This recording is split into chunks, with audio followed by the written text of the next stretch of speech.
जो भी हुआ है हमारी फैमिली के साथ, ये एक ऐसा लॉस है जो कभी भर नहीं सकता है। मेरे फादर को, मेरे अंकल को, हम लोगों के सामने उन पे फायरिंग हुआ and they were shot dead in one go. उनके जैसे अच्छे लोगों के साथ ऐसा होता है। मतलब हम लोग सुनते हैं ना कि अच्छे लोगों के साथ हमेशा बुरा होता है, वो हमने देखा अपने खुद की आंखों से। तो मैं चाहती हूँ कि गवर्नमेंट मेरे लिए मेरा घर चलाने का कुछ मेरा इंतजाम करे, और दूसरी बात तो मेरी बेटी को जॉब दिलाए। एक्चुअली ये जो भी हुआ है हमारी फैमिली के साथ, ये एक ऐसा लॉस है जो कभी भर नहीं सकता है। मेरे फादर को, मेरे अंकल को, हम लोगों के सामने उन पे फायरिंग हुआ and they were shot dead in one go. और वो सब होने के बाद उनको यहाँ पे लेके आना, उनके सब रिचुअल्स, जो लास्ट रिचुअल्स थे वो मैंने किए एंड वो इतना अनबेरेबल था कि मैं जिंदगी में कभी भूल नहीं सकती। जो भी मैंने देखा, जो भी अभी मैं हम लोग जो भी फेस कर रहे हैं, मतलब लोग आ रहे हैं, हम लोग वो इंसिडेंट के बारे में बता रहे हैं, तो वो क्या हो रहा है, रिपीट कर करके हमें वो, मतलब वो जैसे बोलते हैं ना कि कुछ रिपीट करते हैं हम लोग तो वो लर्न हो जाता है, ब्रेन में फिट हो जाता है। तो वो इतना फिट हो गया है ना कि अभी हम लोग आग भी बंद करते तो वो दिखता है कि जो भी हुआ था हम लोगों के साथ। तो वैसे भी वो बहुत ही इतना दर्दनाक है कि हम लोग कभी उसको भूल नहीं सकते। आपके फादर के बारे में मेरे फादर कैसे चलता था आपका, उसके बारे में थोड़ा। मेरे फादर बहुत ही, मतलब बहुत ही अच्छे इंसान थे। किसी से भी आप पूछो तो वो आपको वही बताएंगे। आपने देखा भी होगा कि इतने लोग उनसे प्यार करते हैं कि जब हम लोग उनको एयरपोर्ट से इधर लेके आए तो हम लोगों से पहले ऑलमोस्ट 100 से ज्यादा लोग हमारे घर के बाहर खड़े थे। उनका स्वभाव ही ऐसा था ना कि अगर आप उनको नए नए मिले हो ना तो आपको 1 घंटे में वो अपना ऐसा दोस्त बनाएंगे कि आपको लगेगा 10 साल से आप उनको जानते हो। मतलब उनके मेरे एज के भी फ्रेंड्स है।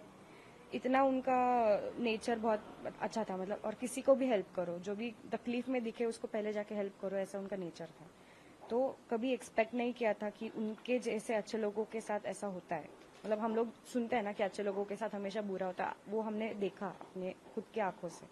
और जो अब हमारा पूरा घर, हम दोनों की पूरी लाइफ वो चलाते थे, ऐसा बोल सकते हो आप। और अभी ऐसा हो गया कि वो नहीं है तो मुझे पूरा अंधेरा दिख रहा है कि मैं मम्मी को आगे जाके कैसे, how am I going to handle this all this pain. And उसके पेन को तो अभी मैं लेके जी नहीं सकती। मुझे अभी मतलब खुद को फर्म करके आगे की पूरे मम्मी को देखना है, पूरे घर को संभालना है। तो वही अभी बस कि कैसे होगा आगे, इसके ही ऊपर मेरा पूरा दिन जा रहा है अभी।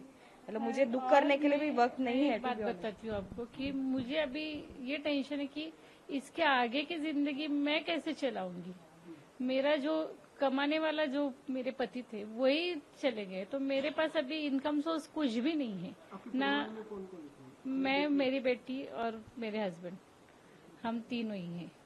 तो मेरे पास अभी कोई, मैं तो खुद हाउस वाइफ हूँ और मेरी बेटी का कोई जॉब भी नहीं है। तो वो छोटे मोटे काम इंटीरियर के करते थे तो उसी में हमारा चल जाता था, पर अभी वो ही नहीं है। तो मेरा घर कैसे चलेगा और मेरी बेटी का भविष्य कैसे चलेगा, और उसका, और सबसे मेन बात तो मेरी बेटी की सिक्योरिटी मेरे लिए बहुत ज्यादा इम्पोर्टेंट।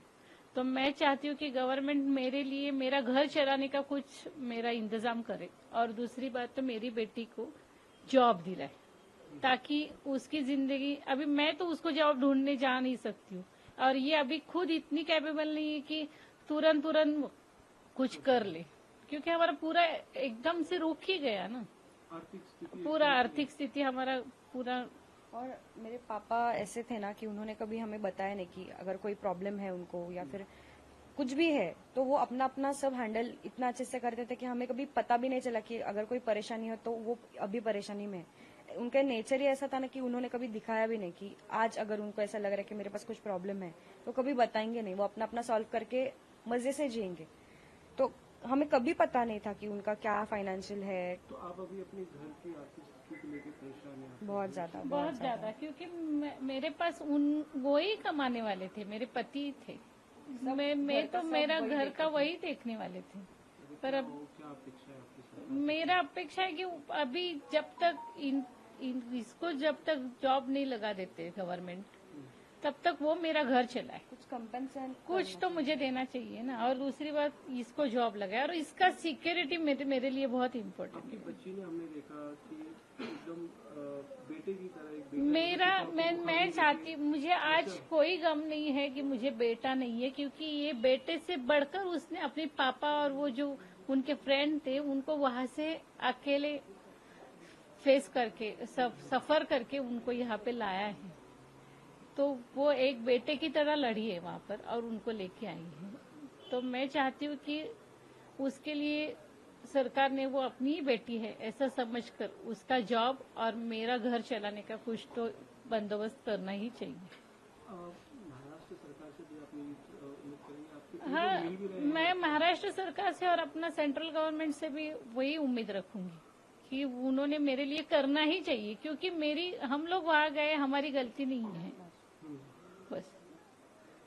तो उनकी तरफ से मैं यानी कि उनको रिक्वेस्ट करती हूँ कि वो प्लीज हमारी तरफ देखे और हमारा कुछ तो हमारे लिए कुछ तो करे। असल में एक आखिरी सवाल आपसे, घर की परिस्थिति कैसी है? आपकी परिस्थिति कैसी है? आपके पिता ही सबको देखिए, हम लोग कोई रिच नहीं है, हम लोग middle class, normal middle class लोग हैं। जो पापा कमाते थे उस पर हमारा सब घर चलता था, और अभी वो नहीं है। तो पूरा इनकम सोर्स आप ऐसे बोल सकते हो कि अभी पूरा जीरो से हमें स्टार्ट करना है, क्योंकि हमें उनका कुछ पता भी नहीं है। क्या इसके अलावा मैं और क्या बता सकती हूँ आपको? और पूरी वही था जो भी जिंदगी था, हमें निकालनी है, ऐसा नहीं कि एक दो दो दिन साल की का बात या है, फिर एक दो साल एक का महीने कुछ की नहीं। बात है। पूरी लाइफ है।